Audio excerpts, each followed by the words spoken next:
जो मैं movie explain करने जा रही हूँ उसे देखकर मुझे गूज बम्प्स आ गए थे। क्यों ना इस मूवी की एक्सप्लेनेशन आपके साथ शेयर की जाए। तो अगर आप ये वीडियो लास्ट तक देखेंगे तो डेफिनेटली आपको भी इस मूवी की स्टोरी अच्छी लगेगी। तो चलिए स्टार्ट करते हैं एस्केप रूम की स्टोरी। स्टोरी के स्टार्टिंग में हमें एक लड़के को दिखाया जाता है जो कि बहुत ज्यादा डरा हुआ था और किसी पजल को सॉल्व करने की कोशिश कर रहा था।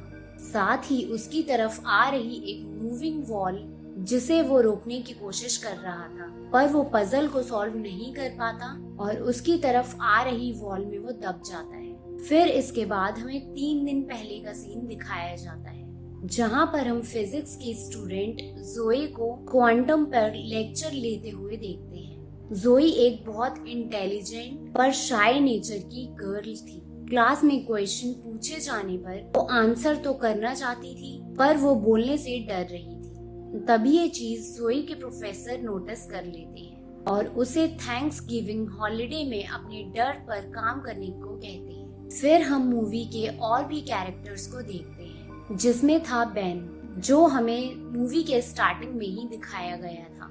वो एक ग्रोसरी स्टोर पर स्टॉक बॉय था। साथ ही उसे बार बार स्मोक करने की आदत थी और बेन फ्रस्ट्रेट भी था क्योंकि उसके बॉस ने उसके प्रमोशन और सैलरी को बढ़ाने से मना कर दिया था। फिर हम जेसन को देखते हैं जो कि एक यंग स्टॉक ब्रोकर था जो अपने तेज दिमाग और बेहतरीन काम के लिए जाना जाता था। अब नेक्स्ट सीन में हम देखते हैं जोई, जेसन और बेन को एक puzzle box as a gift आता है। जोई के बॉक्स पर उसके प्रोफेसर का नाम लिखा था, जेसन के बॉक्स पर उसके क्लाइंट का नाम लिखा था और बेन के बॉक्स पर बॉस का नाम लिखा था, जिसे देखकर ये तीनों लोग उस बॉक्स को ओपन करने का सोचते हैं। जैसे ही बेन, जेसन और जोई उस बॉक्स के पजल को सॉल्व करके ओपन करते हैं तो उसमें उन्हें एक नोट मिलता है जिसमें उन्हें एक गेम जिसका नाम था एस्केप रूम उसे खेलने के लिए इनवाइट किया गया था और जो उन रूम से बचकर निकलेगा उसे $10,000 का अमाउंट मिलने वाला था। अब इसी लालच में ये तीनों उस नोट में दिए गए एड्रेस पर पहुंच जाते हैं। साथ ही हम वहां पर अमेंडा, माइक और डैनी को देखते हैं। अमेंडा जो कि एक आर्मी फोर्स की मेंबर थी और माइक एक फॉर्मर माइनर था और डैनी एस्केप रूम प्लेयर था जिसने ऐसी गेम्स पहले भी कई बार खेली थी। ये सब बेन, जोई और जेसन को ज्वाइन करते हैं जो कि वेटिंग रूम में बैठे थे। इसके बाद हम बेन को देखते हैं जो सिगरेट पीने के लिए उस रूम से बाहर जाना चाहता था, पर जैसे ही बेन गेट खोलने की कोशिश करता है गेट का हैंडल टूट जाता है। फिर वहाँ बैठे सारे मेंबर्स परेशान होने लगते हैं पर साथ ही वो एक्साइटेड थे ये सोच कर के शायद अब उनका गेम स्टार्ट हो चुका है। फिर उस रूम का लॉक खोलने के लिए सब लोग क्लू ढूंढने लगते हैं और तभी माइक को एक बुक मिलती है जिसका नाम था फ़ारेनहाइट 451, जिसे देखकर जोई जल्दी से उस गेट के लॉक को 451 पर सेट करती है। लेकिन गेट तो नहीं खुलता पर वो रूम एक अवन बन जाता है जो धीरे धीरे बहुत गर्म होता जा रहा था।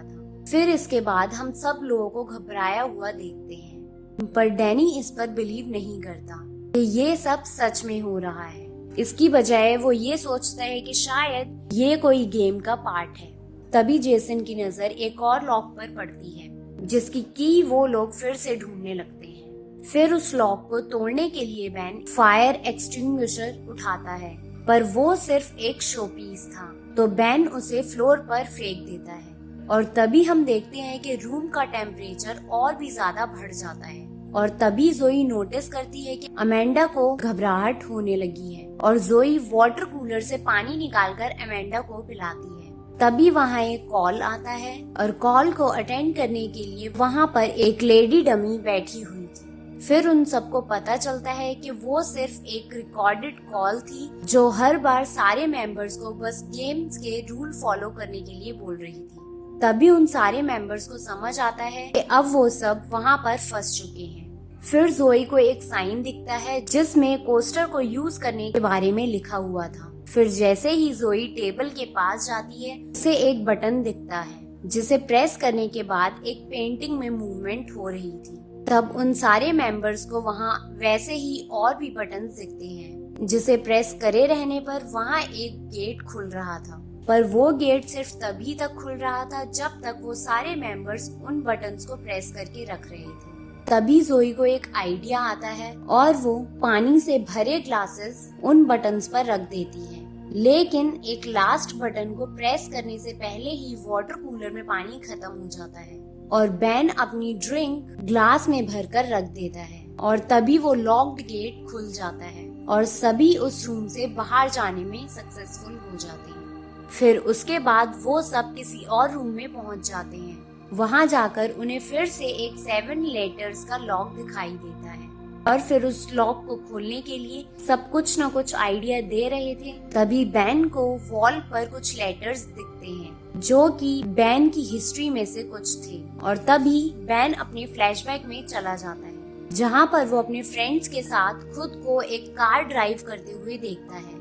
तभी वो अचानक फ्लैशबैक से बाहर आता है और अपने सारे फ्रेंड्स के नाम लेने लगता है और उनके नेम्स के फर्स्ट लेटर को जोड़कर बनता है रुडोल्फ। तभी बेन रुडोल्फ वर्ड जेसन को बताता है और जैसे ही जेसन लॉक में ये वर्ड डालता है वो लॉक खुल जाता है और सभी लोग उस रूम से बाहर आ जाते हैं। पर एक्चुअली में वो लोग बाहर नहीं आए थे, बल्कि वो लोग अब एक और रूम में एंटर कर चुके थे जहाँ फिर से उन्हें अपना दिमाग लगाकर उस रूम का लॉक खोलना था। अब 2 रूम को एस्केप करके वो सारे मेंबर्स एक ऐसी जगह पहुंचे थे जो कि बहुत ज्यादा ठंडी थी कि अगर वो सब वहां से जल्दी बाहर नहीं निकले तो उनका ब्लड फ्रीज हो जाएगा, जिसकी वजह से उन सब की डेथ हो सकती है। और वहां पर लगे सभी कैमरास बस एक शो पीस थे, क्योंकि उन सबको इतनी प्रॉब्लम में देखकर भी कोई उनकी हेल्प के लिए नहीं आ रहा था। तभी जेसन को वहाँ एक लॉक डोर दिखता है जिसकी की उन्हें चाहिए थी और बाकी लोगों को और भी चीजें मिलती हैं, जैसे fishing rod, magnet and ice fishing hole. और साथ ही उन सबको वहाँ पर एक रेड जैकेट भी मिलती है जिसे वो सारे मेंबर्स ठंड से बचने के लिए शेयर कर रहे थे। फिर जोई कंपास की हेल्प से एक फ्रीज्ड बियर के पास पहुँचती है जिसके मुंह के अंदर से जोई को मैग्नेट मिलती है और उसकी हेल्प से वो फिशिंग रॉड पर लगाकर उस मैग्नेट को आइस होल में डालती है। ऐसा करने से उन सारे मेंबर्स को एक बहुत बड़ी आइस क्यूब मिलती है जिसमें एक फ्रीज्ड की थी। तभी सब उस आइस क्यूब को तोड़ने की कोशिश करते हैं पर वो आइस क्यूब टूट नहीं पाती और जेसन को आइडिया आता है कि आइस क्यूब को पिघलाने के लिए वो बेन का लाइटर यूज करेंगे और जेसन बेन का लाइटर मांगता है। पर बेन बाकी मेंबर से थोड़ा दूर खड़ा हुआ था जिसकी वजह से वो लाइटर आइस पे फेंक देता है और उस लाइटर को लेने के लिए डैनी आगे बढ़ता है। जैसे ही डैनी वो लाइटर उठाता है वो बेन को थैंक्स अ लॉट बोलता है और तभी वहाँ से आइस टूट जाती है और डैनी आइस के नीचे पानी में गिर जाता है। तभी सब लोग बेन को ब्लेम करने लगते हैं कि शायद बेन ने ही डैनी को कुछ किया है, पर बेन मना करता है और वो सारे मेंबर्स डैनी को बचाने की कोशिश करते हैं पर वो सब डैनी को नहीं बचा पाते और डैनी मर जाता है। फिर सब और भी ज्यादा डर जाते हैं और जैसे ही उस आइस क्यूब के पिघलने के बाद उन लोगों की मिलती है तो सारे मेंबर्स उस डोर की तरफ भागते हैं और तभी हम पूरे फ्लोर की आइस टूटते हुए देखते हैं। पर जैसे तैसे वो सारे मेंबर्स नेक्स्ट रूम में पहुंच जाते हैं जहां पर उन्हें एक उल्टी पूल टेबल मिलती है और उस रूम को देख के ऐसा लगता है कि वो रूम बहुत ज्यादा ऊंचाई पर बना हुआ है। फिर सब लोग नोटिस करते हैं कि उस जगह से बाहर निकलने वाले गेट पर डोर नॉब नहीं था और अब उन्हें शायद वही पजल सॉल्व करके वो गेट खोलना था और अब गेम धीरे धीरे और भी डिफिकल्ट होता जा रहा था। तभी माइक का ध्यान पूल टेबल पे जाता है जहाँ पर 8 नंबर की बॉल गायब थी और शायद वो वहीं कहीं छुपी हुई थी जो गेट का डोर नॉब हो सकती थी। तभी ऊपर से टेलीफोन वायर गिरती है और एक कॉल उन सबको वार्न करती है कि वो अपने कदम देख कर रखें। तब तो हम नहीं समझ पाते कि उसका मतलब क्या है और साथ ही एक बहुत ज्यादा चुभीला साउंड बजने लगता है जो कि उन सारे मेंबर्स को इरिटेट करता है और उस साउंड के बंद होते ही फ्लोर का एक पार्ट बहुत गहराई में जाकर गिर जाता है। तब हम समझ पाते हैं कि उस कॉल का क्या मतलब था कि सारे मेंबर्स को अपना एक एक कदम बहुत ध्यान से रखना था। अब हर बार हम म्यूजिक का वही सीक्वेंस रिपीट होते हुए देखते हैं और बचते बचाते अमेंडा वॉल पर चढ़ जाती है और सीलिंग पे लटके हुए बार के पीछे उसे एक सेफ दिखाई देता है जो कि 4 डिजिट्स का था। फिर थोड़ा दिमाग लगाने के बाद स्लाइडिंग पजल को जोई सॉल्व कर लेती है और सेफ का नंबर पूरा ग्रुप पता लगा लेता है और तभी हम फ्लोर का एक और पोर्शन गहराई में गिरते हुए देखते हैं। इसके बाद सब और भी ज्यादा डर जाते हैं और जिस पोर्शन पर जोई, माइक, बेन लटके हुए थे अब वो भी धीरे धीरे हिलने लगा था और शायद वो गिरने ही वाला था। तभी उस पोर्शन के वेट को कम करने के लिए जोई दूसरी जगह जाने का सोचती है। जैसे ही जोई वहाँ से शिफ्ट करती है उसका हाथ छूट जाता है और वो फ्लोर पर गिर जाती है। साथ ही जोई बेहोश हो जाती है। तभी हम जोई का एक फ्लैशबैक देखते हैं जहाँ पर एक प्लेन क्रैश में वो खुद को जिंदा रहते हुए देखती है। फिर जोई को होश आता है और वो अमेंडा को कोड को उल्टा टाइप करने को बोलती है कि अगर रूम उल्टा है तो कोड भी उल्टा ही होगा। फिर अमेंडा कोड उल्टा टाइप करती है और वो सेफ का गेट खुल जाता है और अमेंडा को 8 नंबर की बॉल मिल जाती है। फिर हम माइक, बेन, जेसन और जोई को लॉक्ड गेट के पास देखते हैं पर अमेंडा उनसे कुछ दूरी पर होती है। जैसे ही अमेंडा उनके पास आने का ट्राई करती है अमेंडा की पॉकेट से वो 8 नंबर की बॉल गिर जाती है जिसे पकड़ने के लिए अमेंडा फ्लोर पर कूद जाती है और फिर से वो साउंड बजता है। तभी अमेंडा जल्दी से वो बॉल माइक की तरफ फेंक देती है और हम अमेंडा को फोन की वायर पकड़ते हुए देखते हैं पर अमेंडा के बहुत ट्राई करने के बाद भी उसके हाथ से वो फोन की कॉर्ड छूट जाती है और अमेंडा बहुत गहराई में जाकर गिर जाती है और अब उनकी टीम में से एक और मेंबर कम हो चुका था। फिर सब लोग बहुत ज्यादा घबरा जाते हैं क्योंकि अब उन्होंने अपने टीम का एक और मेंबर खो दिया था।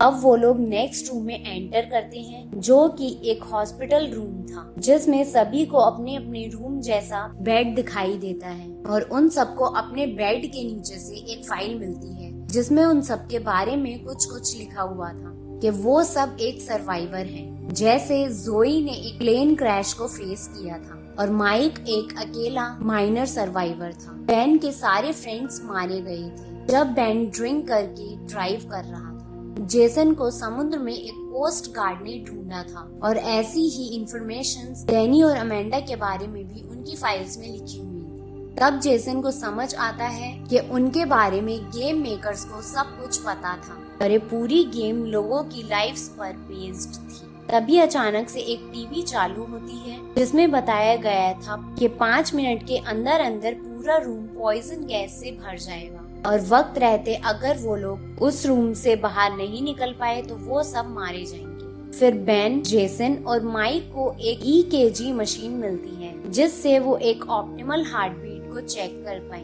पहले जेसन बेन पर ट्राई करता है पर कुछ नहीं होता। फिर माइक की हार्ट बीट भी मैच नहीं करती। उसके बाद जेसन खुद अपनी ही हार्ट बीट को चेक करता है और गेट खुल जाता है और साथ ही टाइम भी खत्म होने वाला था और माइक तो उसी रूम में बेहोश हो जाता है और जोई वहाँ से बाहर जाने के लिए मना करती है। तो लास्ट में बचते हैं जेसन और बेन जो कि उस रूम से नेक्स्ट रूम में चले जाते हैं जहाँ का फर्नीचर बहुत ज्यादा इल्यूजन क्रिएट कर रहा था। और तभी बेन जेसन को बोलने लगता है कि जोई को उसने नहीं बचाया और इसी बात पर उन दोनों की बहस होने लगती है। फिर बेन को एक एंटीडोट मिलता है जिसे उन लोगों को अपनी बॉडी में इंजेक्ट करना था और उसी एंटीडोट के लिए बेन और जेसन की लड़ाई होने लगती है और एंड में बेन उस एंटीडोट को अपने पैर पर लगा लेता है और जेसन को हम वहाँ पर मरते हुए देखते हैं। फिर बेन को एक और रूम मिलता है जिसका सीन हमें मूवी के स्टार्टिंग में दिखाया गया था कि कोई वॉल बेन की तरफ बढ़ रही थी पर बेन उस रूम से सक्सेसफुली बाहर निकल जाता है और खुद को बचा लेता है। अब बेन फाइनली उस गेम के एंड रूम में पहुंचता है और वहाँ पर उसे गेम मास्टर मिलता है जो कि बेन को बताता है कि उन लोगों के ऐसी गेम डिजाइन करने का पर्पस क्या है और उनका पर्पस ये था कि लोग धीरे धीरे अपनी जान गंवाते जाएं। और साथ ही हमें गेम मास्टर का कैरेक्टर एक साइको जैसा देखने को मिलता है जो बताता है कि अब लोग नहीं मरते। तो उसे और उसके पार्टनर्स को अब मजा नहीं आ रहा था और साथ ही लोग अब बहुत सेफ्टी से रहते हैं। तो इसीलिए उन्होंने एक ऐसी गेम बनाई है जिसमें वो लोगों को मरते हुए भी देखना चाहते थे। ये सब बैन को पता चलने के बाद वो सोचता है कि अब शायद वो $10,000 जीत जाएगा। और दूसरी साइड में हॉस्पिटल वाला रूम दिखाया जाता है, वहाँ पर माइक और जोई की डेड बॉडी को कलेक्ट करने उसी गेम के कुछ वर्कर्स आते हैं। पर लकीली जोई वहाँ पर जिंदा बची हुई थी ऑक्सीजन मास्क की हेल्प से, और जोई उन वर्कर्स को मारकर उस रूम से बाहर निकल जाती है। फिर हम दोबारा गेम मास्टर को देखते हैं जो कि बैन को भी मारना चाहता था, पर वहाँ पर जोई आकर बैन को बचा लेती है और गेम मास्टर जोई के हाथों मारा जाता है।